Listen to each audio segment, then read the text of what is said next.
नमस्कार शेतकरी मित्रांनो, मी ज्ञानेश्वर चिकणे। आज आहे 30 सप्टेंबर 2025। हा तुम्ही पाहू शकता, हा गोदावरीचा महापुराचा तुंबा आहे। जवळपास इथून 1 किलोमीटर गावापर्यंत पाणी खूप मोठ्या स्वरूपामध्ये दिसत आहे। हे जे भाग आहे पूर्णतः तळ्याचं स्वरूप आलेलं आहे आम्हाला इथे।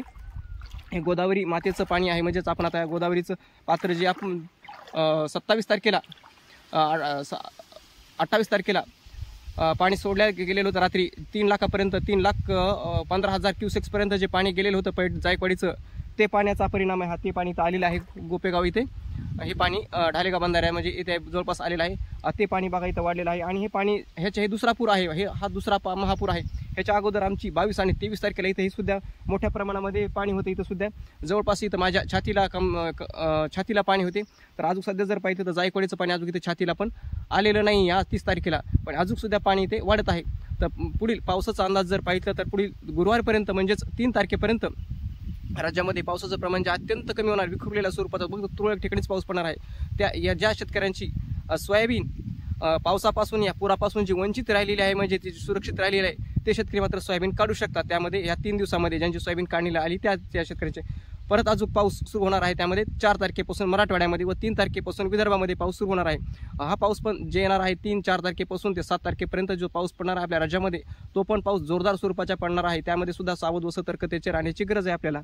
तर तो पाऊस हा 3 तारखेपासून विदर्भामध्ये, 4 तारखेला मराठवाडा आणि पश्चिम महाराष्ट्रामध्ये, 4 तारखेला जोरदार स्वरूपाची सुद्धा पावसाची शक्यता आहे। त्याचबरोबर 4 आणि 5 तारखेला पश्चिम महाराष्ट्रामध्ये नाशिक विभाग, अहिल्यानगर विभागामध्ये सुद्धा जोरदार स्वरूपाचा पाऊस पडणार। त्याचबरोबर पुणे विभागामध्ये सुद्धा 4 आणि 5 तारखेला जोरदार स्वरूपाचा पाऊस पडणार आहे हा।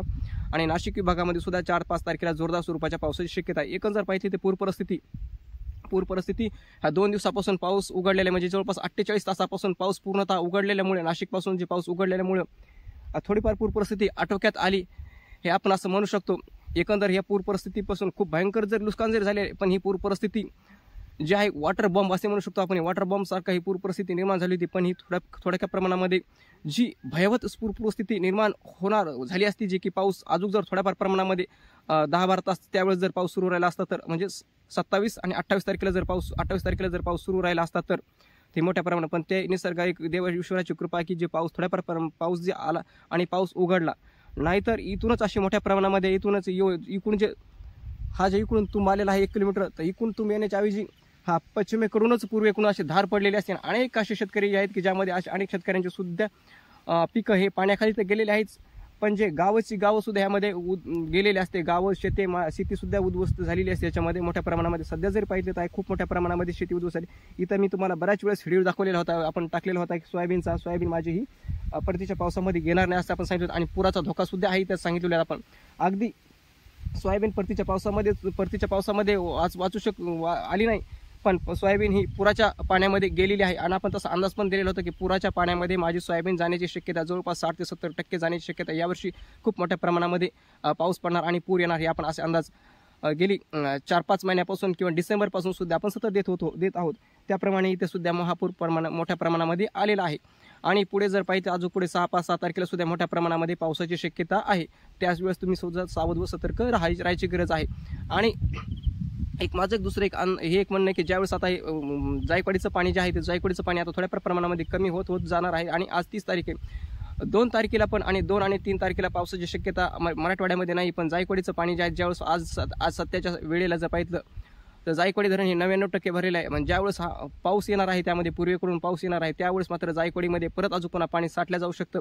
तर त्यावेळेस थोडेफार जायकवाडीमध्ये सुद्धा पाणी साठण्यासाठी उपयुक्त पाणी साठण्यासाठी सुद्धा अजून त्याला स्पेस निर्माण करण्यासाठी अजून आपले जायकवाडी अभियंत्यांना विनंती की अजून त्यांनी जे आहे 2 आणि 3 तारखेला जे विसर्ग पूर्णतः बंद न करता तो विसर्ग सुरूच राहून द्यावा, काही थोड्याफार प्रमाणामध्ये, जेणेकरून 4 आणि 5 तारखेला जे पाऊस पडणार आहे त्या पाण्याला तिथे थांबण्यासाठी स्पेस निर्माण होईल व पूर परिस्थिती आटोक्यात येईल। ही पूर परिस्थिती आटोक्यात येईल ह्याच्याकरता त्यांनी पाणी थोड्या प्रमाणामध्ये सुरूच राहून द्यावं। आणि एकंदर जर पाहिलं तर जायकवाडी धरणाचे जे पाहिजे तर जायकवाडी धरणाचं जे थोड्याफार प्रमाणामध्ये 96% भरलेलं होतं, आणि इनफ्लो आणि आउटफ्लो यांचा समन्वय थोड्याफार त्यांनी साधला गेलेला आहे। आणि तसं जर पाहिलं तर माजलगाव धरणामध्ये तशी कुठलीहीच इनफ्लो आणि आउटफ्लोचा समन्वय साधल्यामुळे आम्हाला पहिला महापूर 22 तारखेला इथं आलेला होता। ह्या भागामध्ये इथे छातीतके पाणी होते 22 आणि 23 तारखेला। त्यावेळेस माजलगाव धरणाचे पाणी सव्वाशे म्हणजे 1,25,000 क्युसेक्सपर्यंत माजलगावचे पाणी होते व त्याचबरोबर जायकवाडीचे पाणी जे होते त्या जायकवाडीचे पाणीसुद्धा